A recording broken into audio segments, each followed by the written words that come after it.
It's the list and your boy at Fightful.com. With Jimmy Van and Sean Ross Sapp. They're on fire. Boom shakalaka. 200 strong. What's up, you guys? Sean Ross Sapp. Don't audibly interrupt me at the beginning of the show or anything, Jimmy. It's we're just trying to run a professional wrestling podcast here. Professional with solid production values. It is February 10th, 2021. It's listing your boy number 202, and now I gotta adjust mine because Jimmy adjusted his. Sorry, there but we go. I would have had 18 feet above my head if I hadn't. That's true. Kind of had to do it. It's How you listing doing, your bud? boy. It's Fightful. You weren't here last week, but you're here this week. Barely. Yeah, and I haven't had a chance to talk to you much the last couple of weeks. No, it's been busy. It's been busy. Yeah, I've been on a lot of phone calls, and I told Sean 2:45 Eastern. I get a phone call, and I knew immediately I'm gonna spring into this podcast at like 2 minutes after 3. So. I mean, it happens. But guys, we're here. Leave a thumbs up, subscribe, tap that bell for notifications, all that good stuff. We're streaming live on Facebook.com/Fightful online as well. In our Facebook group, we are on Periscope. We're all over the place. Podcast platforms everywhere. So anywhere that you can show some love, the 1 million platforms that we have would help a lot. And if you want to donate a super chat, you'll get your question or statement read on the air. Please limit that to one super chat or one question per super chat. But Jimmy, don't limit it to one super chat if you don't. No, don't limit it to one super chat. You can send as many as you want. But please limit it to one question per super chat. But you know what? If you want more, I do a Q&A show every single week on FightfulSelect.com. That reminds me, I should probably put up the Q&A field so that we'll actually get some questions this week. Jimmy, what do you got going on? So why, Sean Ross Sapp, do you choose to report on stuff like nobody wants Zelina Vega? Oh my God, that's so frustrating, man. I saw that. Yeah, she blocked me for a brief period yesterday because of that. I would imagine so. Because but she didn't go to the source, Sean. That's why she went to these guys in between, To be fair, I don't expect her to subscribe to Fightful Select. As you know, there are a lot of wrestlers and executives that do, but I don't expect everybody to do that. In fact, one of the first times I got in touch with Tommaso Ciampa, it was because somebody had incorrectly reported something. And he was like, listen, I don't read a lot of that stuff. He's like, I just see what it is, and I'll say if it's fake or not. And I was like, well, listen. If you ever need to know something that's behind that paywall, people can reach out to me. If you're a wrestler, I'll tell you. When we get on Fightful.com, I'll probably just comp you an account if you want that much. But it is frustrating to have your words taken out of context. It is. When you sign up for Fightful Select, you get a copy of my old ebook. And I'm still waiting for feedback from Vince McMahon on his copy. Hopefully I get a text or an email here. Let me know what he thought of it. Did you send him one? No, I was just being sarcastic. No, I wasn't sure if you actually. I did find out something though. Oh, did you? I don't know if I told you about this. Should I even talk about this stuff on the air? Probably. I kind of talk about whatever I want. So there's a promoter. I won't say his name. If you're a Fightful Select subscriber and if you got my ebook, then you'll know. There's a promoter that I used to work with long ago, and it's how I got to know some of the guys that are my friends in the business to this day. And he did a lot of very scrupulous things to the point that I almost deposed for the Ultimate Warrior against this guy. I bet I know who it is. Oh, you know who it is. Anyway, yeah. I found out just recently because I got a text message from a friend of mine in the business that knows this promoter read my ebook. He read my book. And he was asked about it, and he basically said, yeah, it wasn't very flattering. Not very flattering. But I mean, all true. I think I know who it is. Yeah. Was it, without saying the name, the AWA fella? Yes. Oh, okay. Or as I should say, the AWA fella. Yeah. You know what I mean? Yeah. So I found out he read it. And so you know what I did? I haven't heard back yet. I hit up Dark Side of the Ring. Yeah. And I basically said, because I heard about before they started announcing the topics for this season, I already heard them all. Yeah. And a couple of You should them. have just told me, by the way. Oh, I'm sorry. I just sometimes I just Hell. Hey, Sean, did you know Mike Tyson's going to smoke weed right before he gets in the ring with Roy Jones Jr.? You didn't tell me that was like an inside track. It was a prediction. No, I knew. Well, you should have told me that, and I would have reported Mike Tyson's definitely going to smoke weed. Actually, that's the reason that I tend not to say stuff. Yeah, because you never know. It's not like you have a personal stake in this. Well, I know, but no, I don't. I'm out of the. You know this about me. A few times I have kind of overstepped the journalist thing and gotten in trouble, and I don't want to be a journalist. Yeah. I leave stuff to myself. You've gotten me in trouble a couple times. Yeah, a couple times. Yeah, I did. Bret Hart didn't like that. No, he didn't. But anyway, so I hit them up to say, hey, I have a topic for you for season 4, because this guy's story is unbelievable. And so, and we'll see what comes of it. But yeah, I heard he read the book. I have a few connections there at Dark Side of the Ring as well. So who I knows? hit up one of the producers because he's Canadian. So, yeah. I'm excited. I love that show so much. But guys, leave your thumbs up, tap that bell for notifications, all that good stuff. I got an interview with Matt Cardona dropping tomorrow. You might see a clip of that later if we have enough time. But I dropped the interview with Shazza McKenzie this week. Show that a little bit of love. And I did a video with Denise. We did a How Well Do You Know Each Other video. And you know what's funny, Jimmy? On her channel, I have outdrawn Matt Cardona. Really? Yeah. Just saying. No disrespect, but hey. And I can't use the excuse that Cardona's too oversaturated, because you're way more oversaturated than he is. Oh, I am for sure. And might be even worse if we land this other sponsorship deal. Let's see how that works. But Mike Dempsey says, terrible idea. Triple threat, Cena, Edge, and Orton. Not like this has ever happened before in recent memory. I don't think that's going to happen. Where's that even coming from? Is he just making that up? I think so. Mike, I don't think that's the direction they're going to go in that one. I don't think so. No. Don't think that's going to happen. And Evan Wright says, just requesting a host for Thunder Rosa versus Layla tonight on Dynamite. My God, that's going to rule. Main event is super exciting to me. Well, that match specifically is super exciting for me because I have Layla Hirsch scheduled for an interview right now. So hopefully that comes to fruition, doesn't get yanked from me or anything like that. But I mean, everybody knows I'm a fan of Thunder Rosa's work and have interviewed her multiple times. So that one's going to be brutal. But what do you got on the list, Jimmy? Is it true that they censored my hole? Somewhat. Like, people are like, oh, well, they pulled it from Hulu. They pull all kinds of stuff from Hulu. Yeah. But yeah, they did censor the hole, Jimmy. That's going to go down as the greatest improvised line of her entire career. Nothing's ever going to top it. Oh, I'm sure. Sure. So they got to do something with that. Yeah, they got to do something with it. I want to start by sending my condolences to the family of Butch Reed. Yeah. He passed at the age of 66 from heart complications. I read that his family believes that it might be COVID related. What a run Butch Reed had. You know what I mean? He was Hacksaw Butch Reed in Mid-South back in the territory days. Gets to WWE in 86, dyes the hair blonde. They call him the natural Butch Reed. You heard the rumor about the Intercontinental title? Oh, of course, that he was originally supposed to win it the night that Ultimate Warrior won it. No, that's incorrect.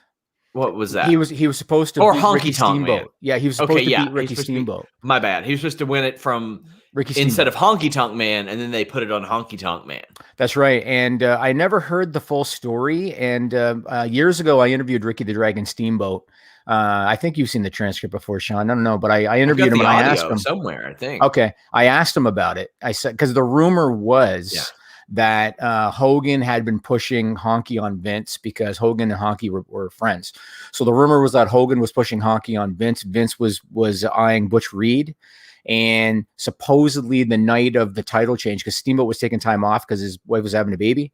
Yes. So the night of the title change, Butch Reed allegedly went missing in the locker room, and they went with Honky. I asked Ricky Steamboat about that. Ricky Steamboat, this is back in like 2005-ish. He said, that's the first time I've ever heard that. Wow. And what I heard later was that they tested a program with Butch Reed and Ricky Steamboat. They did a house show run, and they did one televised match. I think it was on Wrestling Challenge. Yeah. And for whatever reason, Vince wasn't happy with the reception, so they pivoted. That's the rumor that I've always heard. But he had a great run as the natural. And then after that, of course, he was part of Doom in the NWA with Ron Simmons. So he had a great run, man.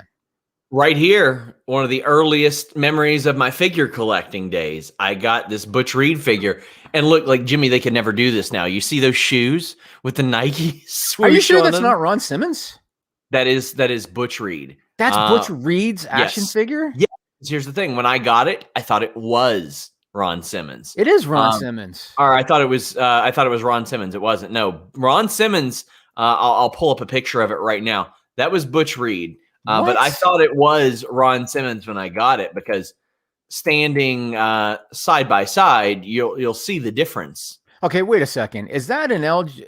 That's a Galoob. That's a Galoob? Yeah, it's a Galoob, like 5-inch okay, figure. it looks, they almost look like twins there. Yeah. Oh, yeah. You could even double up, because they were both in sweatpants. Yeah. They were both in the sneakers. They didn't make these figures that much different. The hair on Ron was different, and the pose was different. Yeah. But man, I loved that Butch Reed figure. And that was really my introduction to Butch Reed. And then I would watch WCW, and there'd be Doom on there. Oh, I loved it. Evan Wright says, hope we see Hacksaw Will Hobbs soon. I love that Dave Meltzer had put out there that the family of Butch Reed reached out to Will Hobbs to say he really liked your work. I think Hacksaw Will Hobbs is a way better name than Powerhouse Hobbs. I do too. The only problem they're going to have is people are going to associate it with Jim Duggan. Piss off with them, then. They can piss off. I'm just saying, like people are going to be like, where's the 2x4 and stuff like that, Idiots, maybe. Dummies. I think I love it as an homage to Butch Reed. You know what? If AEW, because the problem is you have to educate your audience, and one of the problems that I've had with Tony Khan a little bit is that he does stuff targeting the smart crowd, not knowing that the casuals don't know. And I think they do a lot. They do really good with the video packages, though. Like they'll take people off TV and they'll put video packages up, like with Pac, and like doing the Taz technique breakdowns and all that stuff of explaining things. I think they do pretty good with that.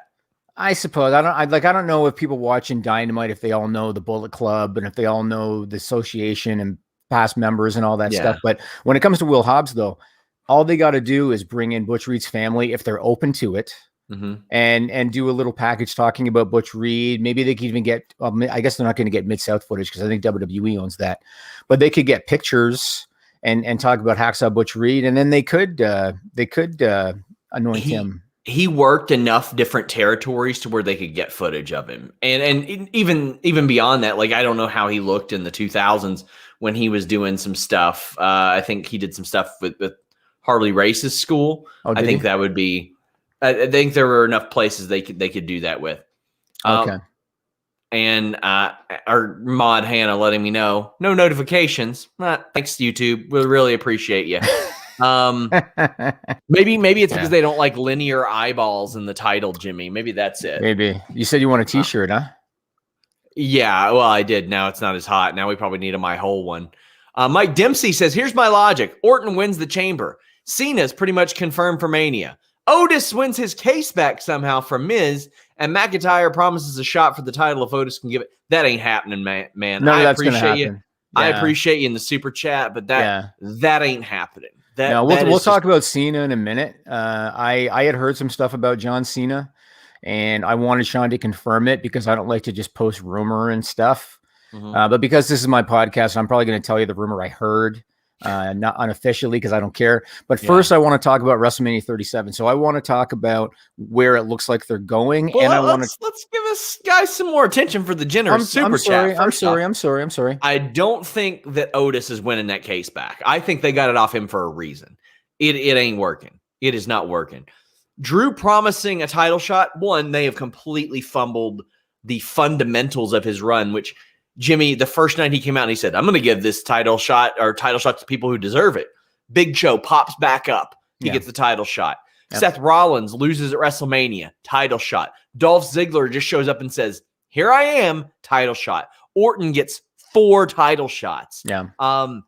You look at it, 5 people. 5 people get title shots right now. And I will explain that a little bit later, but Matt James says, you and Denise said it Monday night, but after rewatching 2020 Rumble, I'd like to see Edge versus Styles main event night 1, Christian and Edge's corner.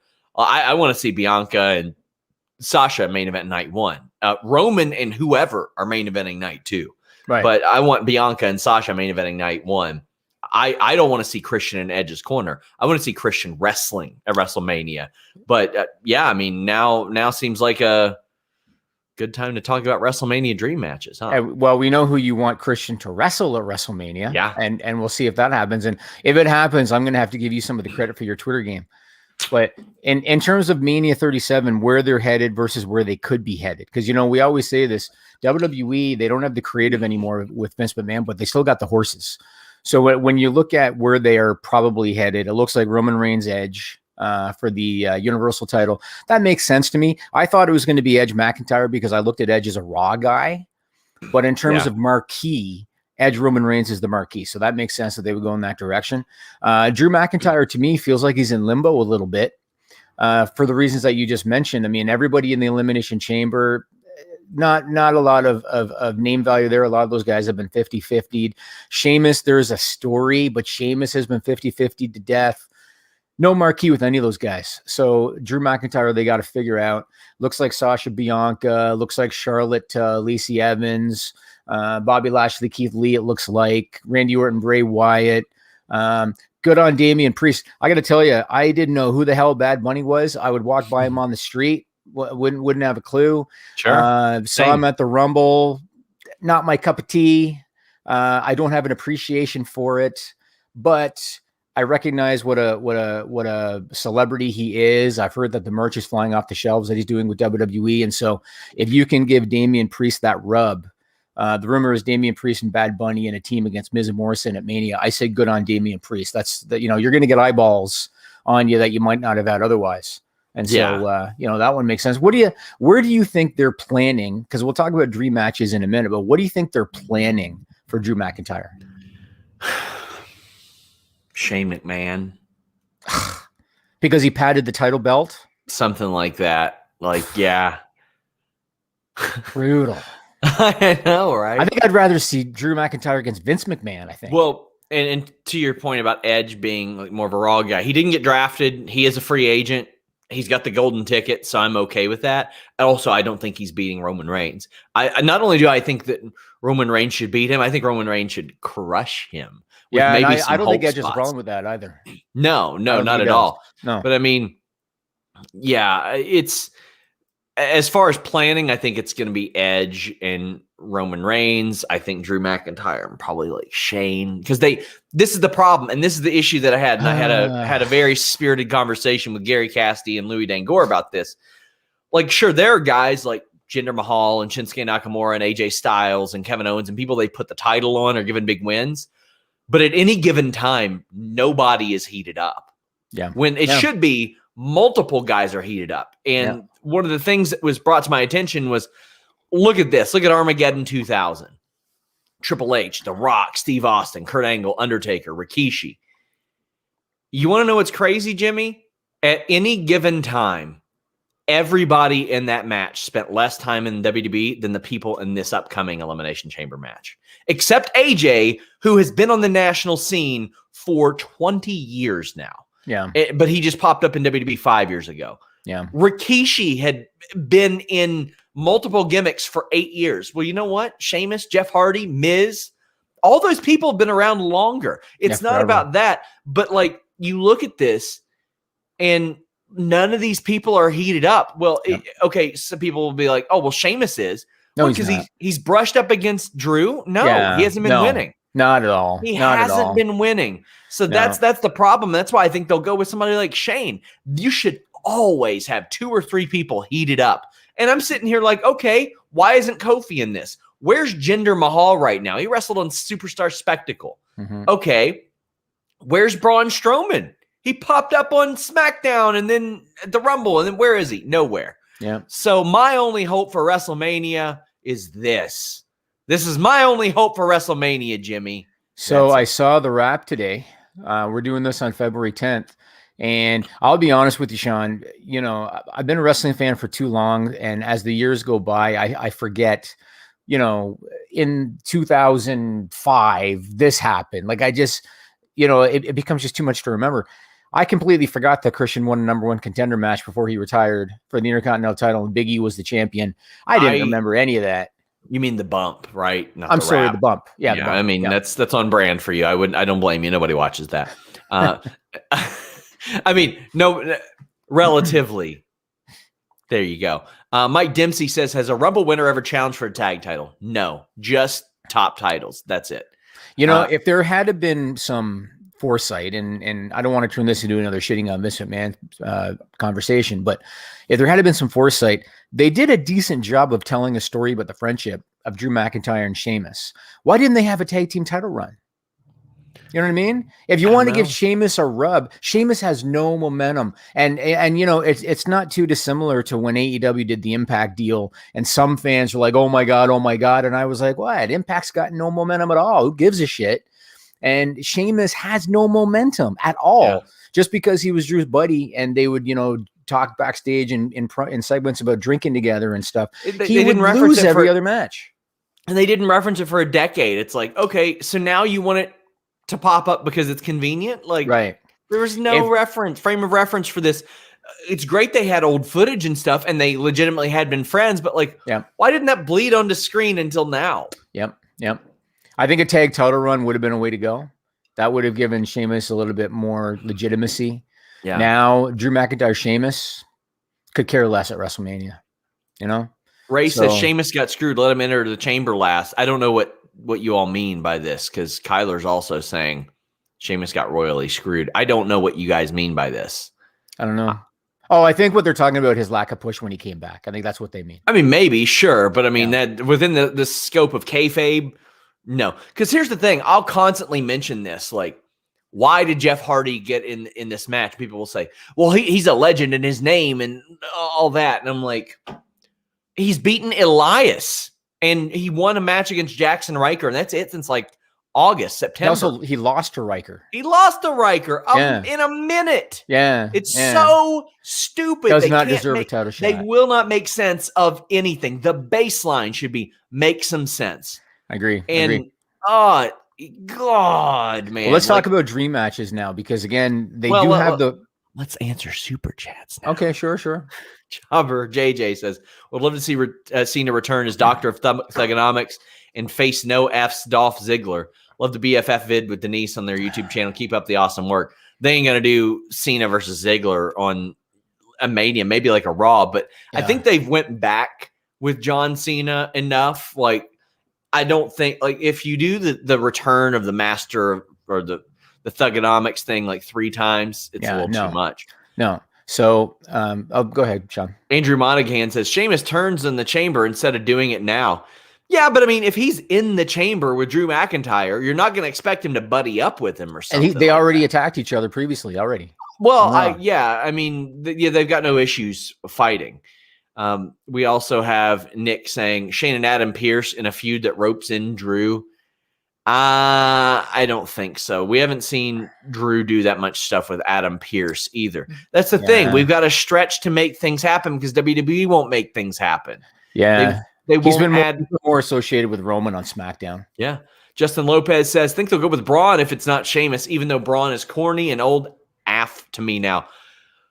Another situation where they were giving him a title shot, Braun, when they hadn't heated him up. They're like, oh, well, what can we do? We'll have him beat up Adam Pearce. And then you see what you see now. Nerd Guru says, Alex destroyed this last night, and it was beautiful. That's the thing. I like that Alex has sour grapes, because his whole thing is he's going to trash the show no matter what. I constantly, like, if I post a criticism about the lack of sense in the Elimination Chamber, there's always some absolute donk that says, people will complain about anything. On the internet, WWE fans will complain about anything. Yeah, I'm going to complain when out of the 5 people in that match, only AJ Styles is heated up. And somebody might look at me and they go, what about Randy Orton? Randy Orton is the exception to the rule because he's Randy Orton. That does not work for Jeff Hardy. When he loses to Jackson Riker last month, it doesn't work to him. When The Miz loses every week, it doesn't work for him.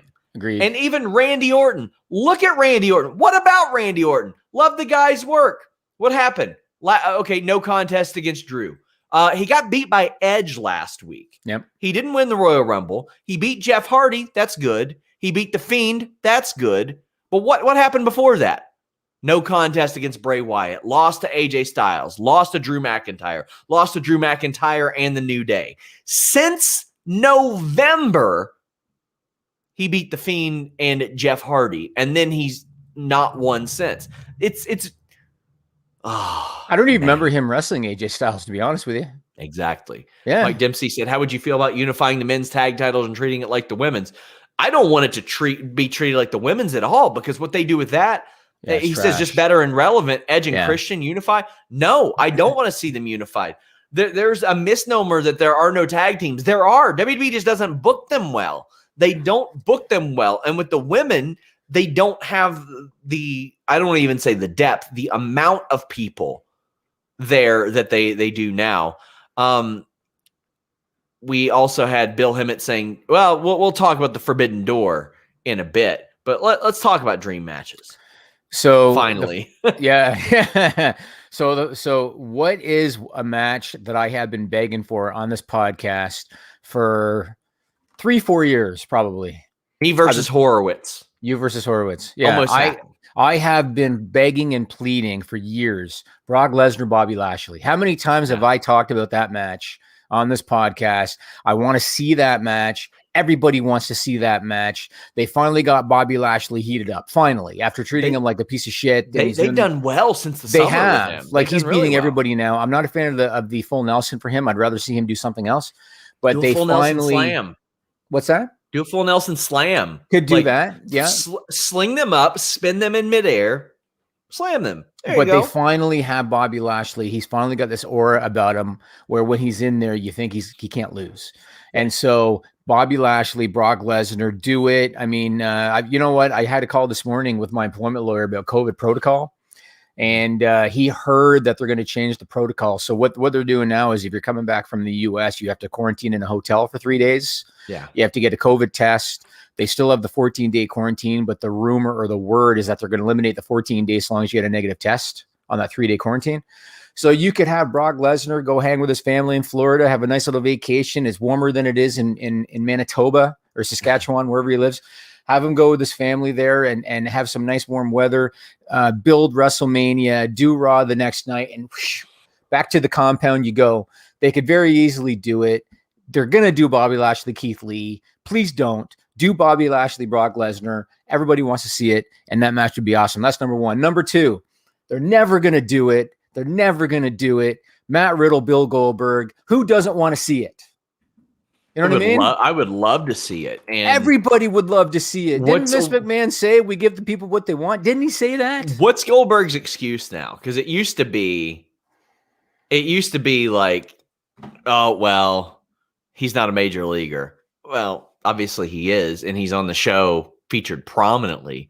Also, another issue I have with Riddle, they gave him a U.S. title shot. Their way of heating up Riddle, because I had somebody say, oh, well, they heated up Riddle. I'm like, they had him get his foot stomped on. He got left laying. He lost to Keith Lee, and then he got beat up again. That's right. And now he gets a title shot. And he gets a title shot for it. Yeah. What? Because he's been around Bobby Lashley for a couple months? Because he's been around.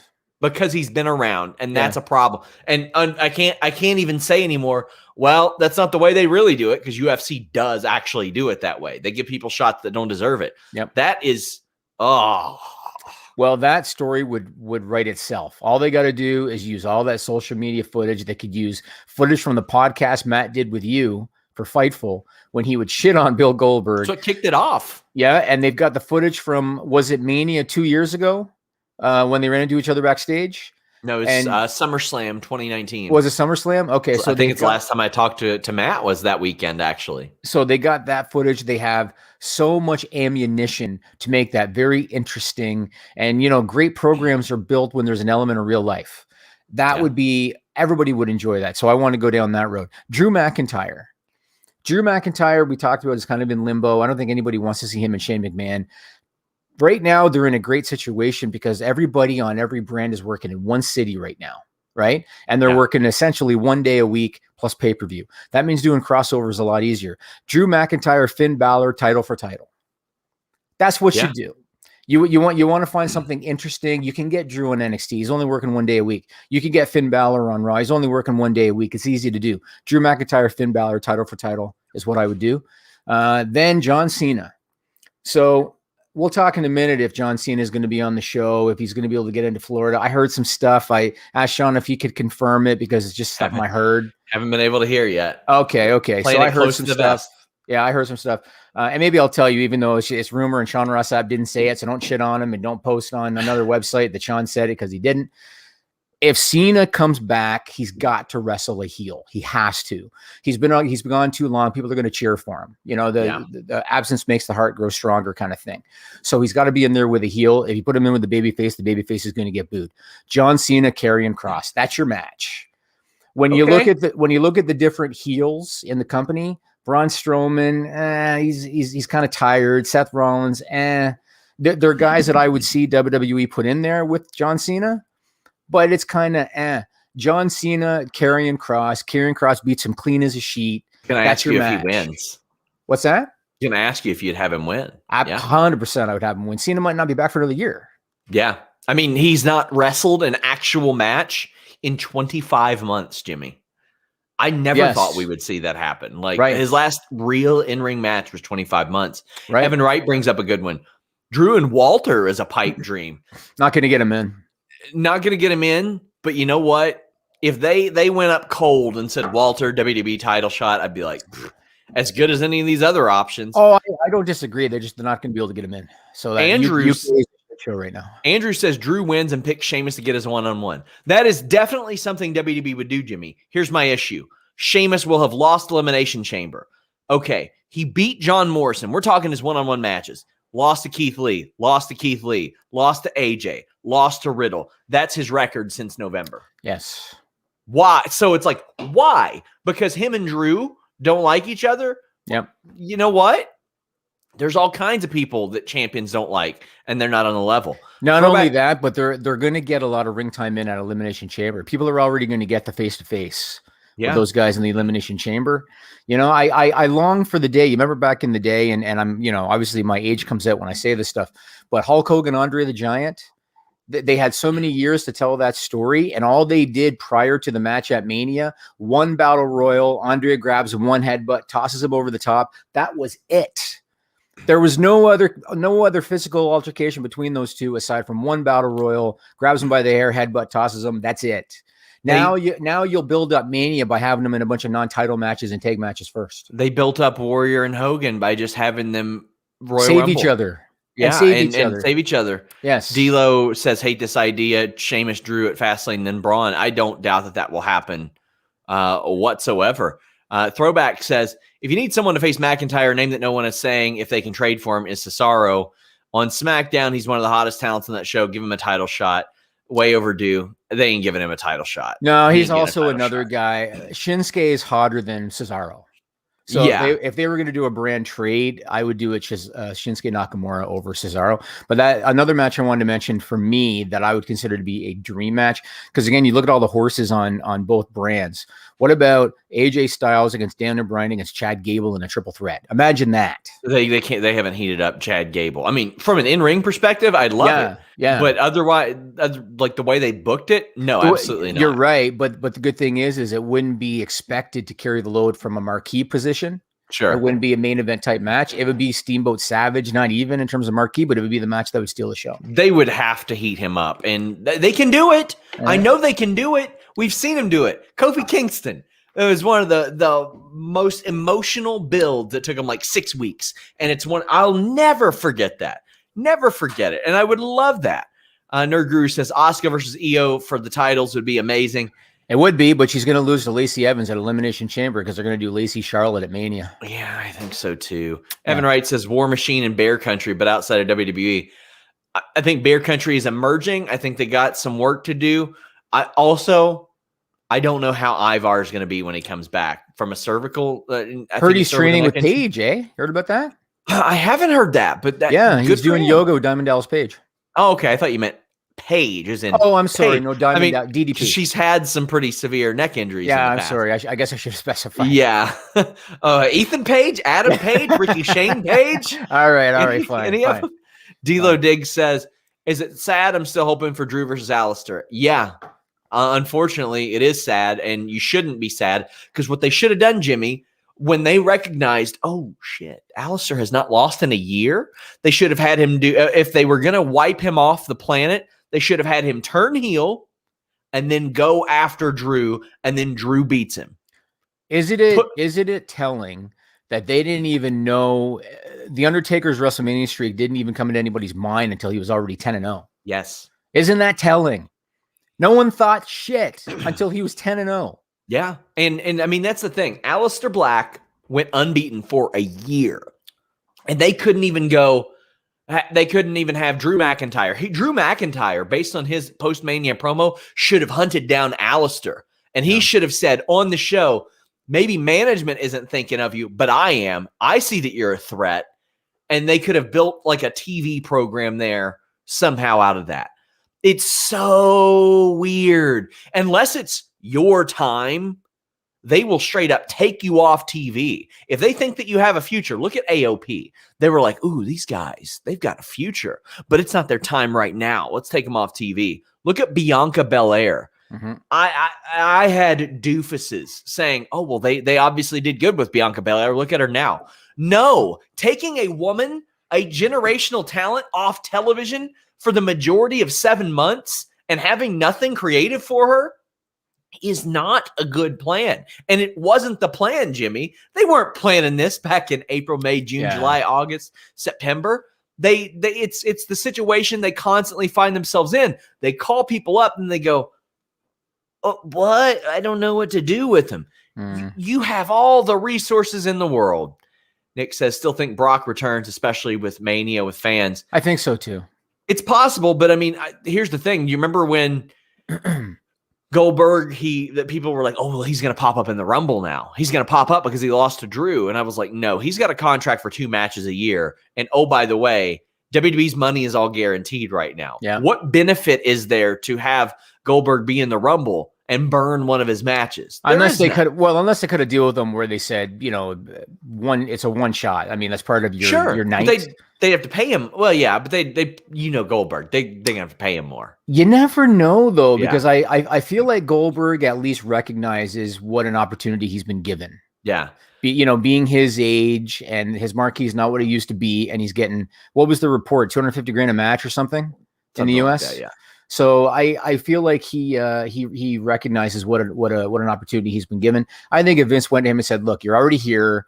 Do me a favor, go in number 30 in the Rumble or 29 or whatever, and get out of there in 2 minutes," I think he would do it. I think he would have. Mike Dempsey says stream match Fiend Bliss and Cardi B. Cardi B just turns from a doll into real. My God, versus Charlotte and Lacey with Rick in the corner. I don't think so. I think that a real possibility would be Damian Priest, Cardi B, and Bad Bunny against Miz, Morrison, and Taya. I think that's a real or Maurice or somebody like that. I think that would be a very, very possible thing. Cardi B in the ring would be dangerous. I mean, they've had Cardi B, Bow Wow, and Bad Bunny all tweet about how much they love WWE. They should have been doing this for the Thunderdome too. Like, they can film like they did with Matthew McConaughey. Just film somebody cheering every single week. A new celebrity, say, hey, can you do like 30 seconds on? They should be doing it with Bad Bunny right now. Bad Bunny's on TV. No, I know, but get it in the can, and then like 6 months down the road, you can throw it on and say, "Hey, look who's here," kind of thing. Yeah, unless by then the screens are gone. I mean, I don't know. I mean, Matthew McConaughey said he might want to wrestle. Like, they really need to capitalize on this. Yeah, I agree. I agree. Callahan says RVD is next for undefeated Mania streak. He's 4-0. And Kieran George says this would be outside of WWE, but it's still a dream for me. Usos and Briscoes. Oh yeah, the Usos and the Briscoes. Good God, I really, really wish. Hell, throw the Steiners in there while you're at it. Not those Briscoes, you fool. I know the who was Briscoes. That's not what I meant. What I meant was brothers. That's what I meant. Yes, but we're talking larger than life personalities here. And I love the Steiners, but I don't. One of the greatest of all time, by the way. They are the Steiners. Oh, they're incredible. Yeah, they are. They're incredible. Hannah says, we wanted him in the Rumble so we didn't have to see him again until next year. That was Goldberg. Yeah.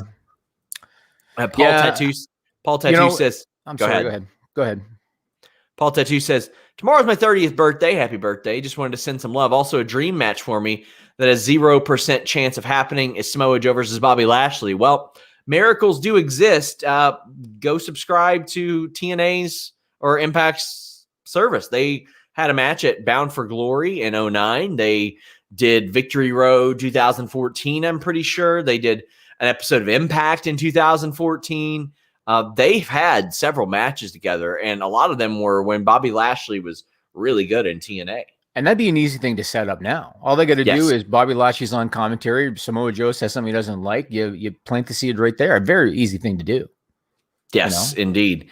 And we got a super chat from MC Carvalho saying what Kiera and Tasha said about Sasha Banks, it was not very professional. They are talented. Talking down to Sasha yesterday was a bad look. It was a very bad look. Making light of and saying Sasha's break, like, I don't even know what they're trying to accomplish there. And I think that Kiera Hogan and Tasha Steelz are incredibly talented people. I like Tasha Steelz a lot personally, but I'm just like one of the things that WWE teaches a lot of people: don't complain, don't explain. That's just what they teach people, and I think that could be adopted there. And it's like, if you've had negative experiences with Sasha Banks, well, that sucks. I'm sorry. But implying that when you say the break, I was like, man, what's up with that? I mean, they should understand that it's going to be perceived as professional jealousy. Yes, absolutely. Yeah. Man. Okay, I want to talk about John Cena. Okay. So everybody has probably heard, he did an interview. I can't recall who. It might have been Sports Illustrated. He said there's no way that he can logistically make WrestleMania because he's in Vancouver, British Columbia, filming the Peacemaker series for HBO Max. And he said that because of protocol, he would have to basically leave production 2 weeks early to go to Florida.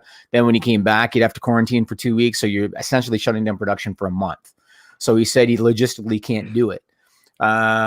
I think in some capacity he will be involved with Mania. I think he will be because he was part of that video when they announced the dates and locations for upcoming Manias.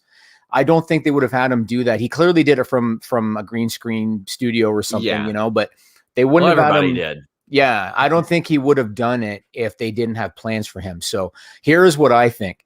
I think they're either going to try to get him to Florida, or they're going to have an opponent go to him.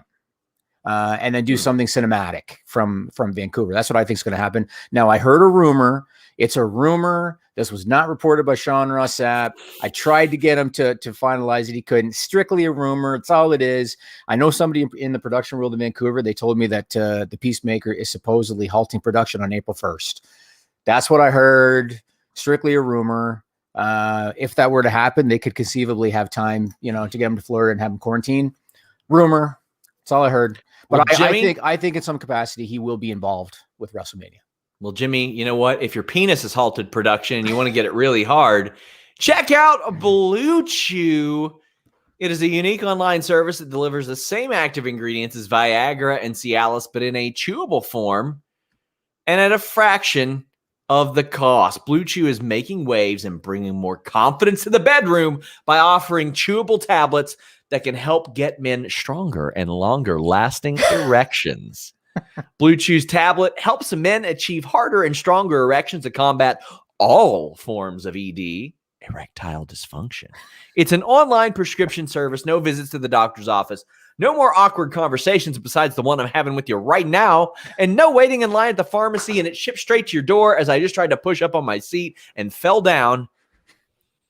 But your penis won't fall down because it will have that rock hard erection in a discreet package. Now, as I always say, the package that it comes in will be discreet, but your package will not be discreet. It will be erect. It will be good to go. The process is simple. You sign up at BlueChew.com. You consult with one of their licensed medical providers. And when you're approved, you'll receive your prescription in days. It's all done online. That is a major benefit these days. Blue Chew's licensed medical providers work with you to find the right ingredient because there is more than one, and there is one that will work for you. If you don't like swallowing pills, you can chew them up, my friends. Blue Chew's tablets are made in the USA. They prepare and ship direct. Use that code FIGHTFUL at BlueChew.com. You just pay $5 shipping. You get your first shipment free. You get your first shipment free, my friends. What a deal. They know you're going to come back for more, and so will she or he, depending on what you do. BlueChew.com, code FIGHTFUL. So yeah, John Cena, I don't think we'll see a WrestleMania that he's not a part of in the foreseeable future, Jimmy. I agree. I think they'll figure something out with him. But there's another thing about WrestleMania that I wanted to get your thoughts on. And by the way, kudos for using the graphic on that ad read. I've been on Sean about that. Good job, bud. That was good. Well, here's the thing. Look what it does. It gets rid of our other overlay. You can't put overlays over overlays. It's fine. You look good. It's good. Nuts. Looks perfect. I know I look good, Jimmy. That's not the question. That's not even something that even crossed my mind. In my day-to-day business, you provide value add for your clients. You know what I'm saying? Of course. Oh, well, I mean, let's be real. That's how we get so many sponsors, is because I provide them with so much value. It's all over my Twitter and all over that stuff. So, So I'm sure you did. Did you watch the Super Bowl? Oh, of course. Yeah. You know where that took place, right? Yeah. Raymond James Stadium. I talked about all the crossover. It's wild. WrestleMania is in the same place that the Super Bowl is this year. Yep. It's supposed to be there. You got Gronk. You got The Weeknd, who was the theme of last year's and is the theme of this year's. There's a whole lot of Scarborough, Ontario, Canada, The Weeknd. Yep. Yeah. So I was very curious. I'm not a football guy, and I didn't watch the Super Bowl aside from like tuning in a couple times. I was curious logistically how it was going to work. I was curious about the social distancing aspect. I heard that they limited capacity to about the same as Mania, right? 25 or 30,000. They haven't necessarily announced what Mania will. Okay. Because I know the rumor is 30,000 a night, but I liked how they did it. I liked how they had the cutouts in order, because the first thing I thought of for the Super Bowl was what's going to stop somebody from moving down, because you see it all the time in hockey games and stuff. And I don't know if those cardboard cutouts were effective in preventing that, but at least they gave it a shot. Here was the issue. Sure, the NFL did the best they could. Capacity limit, social distancing, cardboard cutouts. That's all fantastic. The city of Tampa did not follow the lead of the NFL. You know what I mean? It was a shit show. Pre-game parties, concerts, bars, everything was rammed all over the place. And I will expect that in maybe 2 weeks, we're going to find out that the Super Bowl was a super spreader. Did you see that idiot DeSantis saying, "Oh, well, you all don't mind it when it's protest and all that stuff"? I'm like, no, if they're doing it without masks, it's also stupid. DeSantis is a moron. Yeah. And he is so dumb. He's a moron. He should not have won that election. I don't want to go on a tangent. I saw a lot of people on Facebook that were like, "Oh, so we can't go to do this, but the Super Bowl can have this." I'm like, all right, well, the Super Bowl, a lot of spacing, a lot of vaccinated people, a lot of masks. The parties after the Super Bowl and before, stupid. Yes. And hey, you know what? We haven't covered this here. I look at Steve Cutler getting fired, and this is my personal hunch. It's not anything I've heard. I don't think it's a coincidence that it's like this guy's getting fired for doing New Year's parties and getting COVID right before the Super Bowl, right before the weekend of the Super Bowl, where there's going to be a bunch of parties where a lot of these wrestlers could be out doing stupid. I think that some places were sending messages. Again, my hunch, not a report. But I'm like, why would you compare yourself to Florida? I got people here in Kentucky doing that. I'm like, that is so stupid. Don't do it. Yeah, and the problem again is, obviously WrestleMania is not the Super Bowl. You're not going to have as many people in town for Mania as you do for the Super Bowl, but you're still going to have people partying it up. They've already announced. I think GCW is doing some events. There might be some other independents that announced that they're going to do some events. This is the concern. And what's going to happen if some major names, associated with WWE all test positive? You had Drew McIntyre out for 2 weeks already. Roman Reigns is a high risk guy. What happens if a bunch of guys test positive as a result of the festivities of WrestleMania? And now you're shorthanded for 2 weeks or longer. What if Roman's family decides we think you need to take a step back for a little bit? You know what I mean? There's a lot that can come out of this if they're not careful. So I'm very curious how things are going to go, because I wasn't impressed with how the city handled the Super Bowl. Me either. So yeah, I do love the cardboard cutout option. I've heard it was cool. Right now, they're not considering it, from what I understand. I thought it looked good. And hey, you know what? You sell them $50, $100 a pop. Yep. Don't even offer the shipping option. Don't even say, hey, we'll ship it to you. Piss off with that. That's too much. Did the Super Bowl, did they do that? The NFL? I don't know. I don't know. But there are some places that do. And like just to charge people, it's something they can have. Vince in the super chat says, please not Charlotte versus Lacey at Mania. I despise the subtle shenanigans about how Flair wants to do a woman who looks like his daughter. He's only a few steps away from a male version of Mae Young now. He deserves better. I don't think that Lacey looks that much like Charlotte. They both got blonde hair. They're both physically fit women. I don't think they look as much alike as everybody says. But I just think it's Ric Flair wanting to do a younger woman, which is on brand for him. I think Flair's loving it. And I don't need to see any more of these matches after I saw on Monday. Agreed. Ian Mullane says, what do you make of Caruso's DP reference on Raw Talk? Did you see that? No. She kept referring to Damian Priest as DP. Did she? Which is... yeah, I know what it is. Yeah. And here's the thing. I looked at Damian Priest and R-Truth, and they were both like this. He's like, yeah, it's real easy. And when she kept saying DP, R-Truth would go, Damian Priest. Did she Damian clue Priest. in? Huh? Did she clue in? I don't know. I'm not sure. I mean, oh man. All right, well, let's move on. We have one more super chat. Okay. And it might be this next segment. Yep. Bill Hemmett says Jimmy's thoughts on the Forbidden Door being open. Talking about New Japan? What other forbidden door is there? How many forbidden doors you got laying around? Okay, we just talked about DP. He did a Blue Chew read. So well, apparently those doors Nia aren't Jax forbidden, said Jimmy. my hole on Raw this week. Okay, then there are no forbidden doors on Raw. From what we see, all of them are wide open. So I think this is a great thing for AEW and a great thing for New Japan. I guess the first thing I'll ask before I go into my whole spiel here, and Impact fans are going to hate what I say, but before I go into my spiel here, how far from what you've heard, what's the latest on this relationship outside of Kenta showing up on Dynamite? Okay, so that the relationship was not that great ahead of time. Again, New Japan has been very petty. Things have improved a little bit since Harold May has been gone, and AEW's willingness to work with a lot of different people has looked good to other companies. That's what I've heard. I'm still working to find out more. I've heard that here's the thing. I was told, hey, Sean, you should ask about who worked the New Japan Strong tapings in December.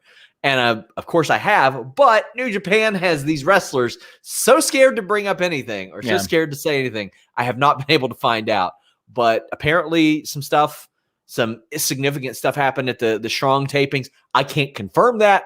Again, while we're just tossing out rumors, unsubstantiated rumors. Why not? Well, see, I'm allowed to toss out rumor. I can do it. But so Meltzer reported that Jimmy, I got a contract.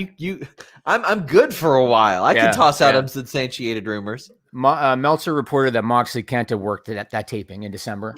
But that's an obvious one. Moxley, I mean, he wasn't supposed to do US stuff, but now with COVID, what can you do? So Tony Khan let him work a New Japan show on US soil in order to kind of, fulfill obligations or whatever. And I'm sure he probably did to try to open the door a little bit too. Sure. But so to me, this is big for AEW and big for New Japan.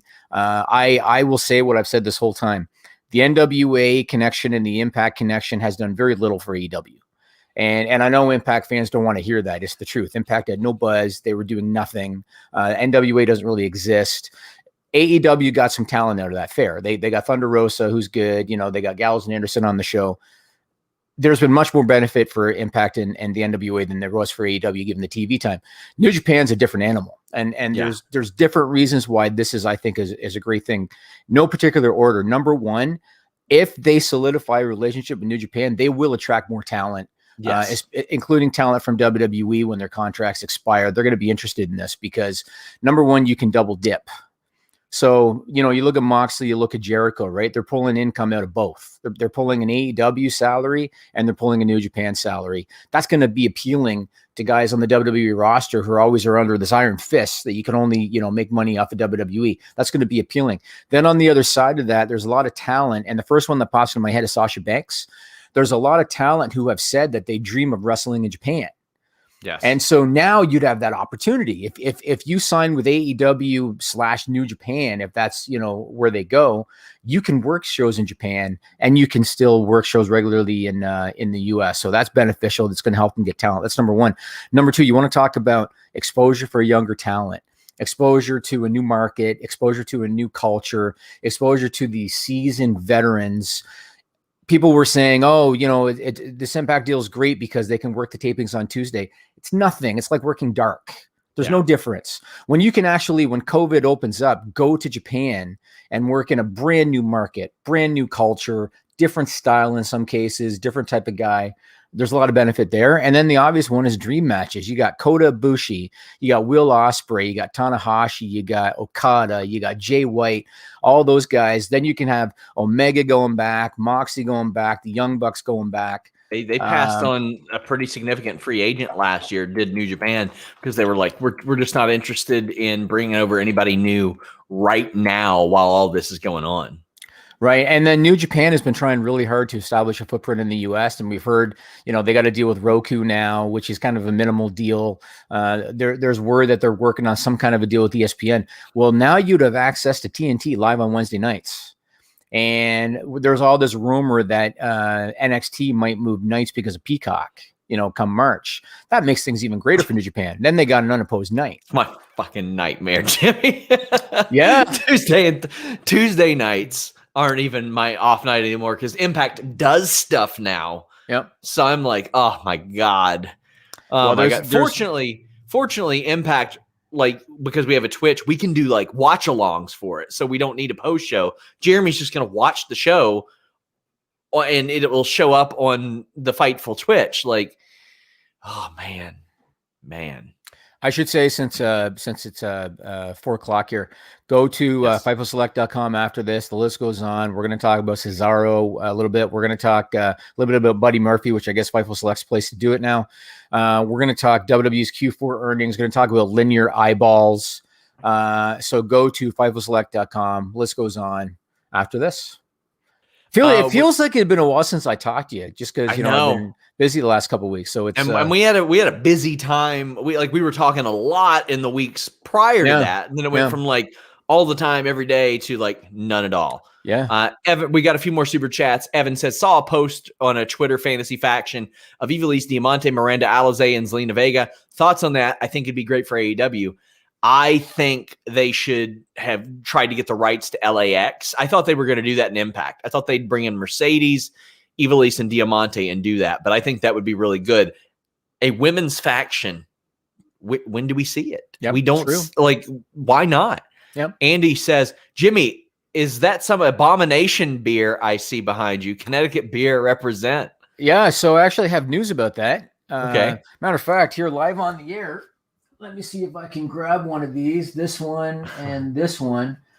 This is a beverage company that I invested in. The company's called The Naked Collective. Here is their alcohol-free beer right here called So Beer. This here is their fermented drink called Mood. And it is now coming to the US and Canada, Sean Ross Sapp. Nice. Yeah, so they're already in the UK and Ireland. I apologize off the top of my head. I forget the name of the stores, but they're in store in the UK and Ireland. They're going to be going to Italy soon, but they just got distribution in the US and Canada. They're in Canada by the end of February, and they're going to be in the US by, I think, early Q2. I even told them that I want to send some to Kentucky. I know that you're not a beer guy, so I'm not going to send you the non-alcoholic beer. You know what? Just send me the sponsorship revenue. We'll do ad reads on Fightful. Technically, I'm the sponsor. Technically. Well, sort of. Heck. But I'm going to send you some of the other drinks because they're good. Okay. And so I actually had a call with them yesterday, and we're going to ship some to Kentucky. So Evan Wright says, really curious what you think of Aaron Solo and Nick Comoroto joining the Nightmare family and Lee Johnson teaming with Cody tonight. Well, I don't know what joining that means. They never come out collectively on Dynamite, so we'll have to reserve judgment. Nick Comoroto is one of those guys that didn't get an NXT run, got released, and is doing really good. Aaron Solo has kind of lived in the shadow of Bailey, and I think he's going to emerge very, very well because he's very good. Andrew Monacan said, did you see the Wrestling Code roster reveal with Tajiri? Of course, we cover that stuff every single day on FightfulGaming.com. So make sure you check it out. They're going to attract a lot of people because they're going up to people and they're saying, hey, every time you get downloaded, you're getting paid. Really? Yeah. And David Dickers says, not happy with AEW and WWE allowing fans in big numbers, but my humble opinion is it's just not the time yet. Stay safe, y'all. Is AEW doing big numbers with that? No, they're spacing people out an awful lot there. But guys, FightfulSelect.com. Maggie, our alcohol expert here. They're actually non-alcoholic, these particular beverages. Oh, Maggie's heartbroken. Until next time, guys, check out the list goes on Fightful Select. We're out.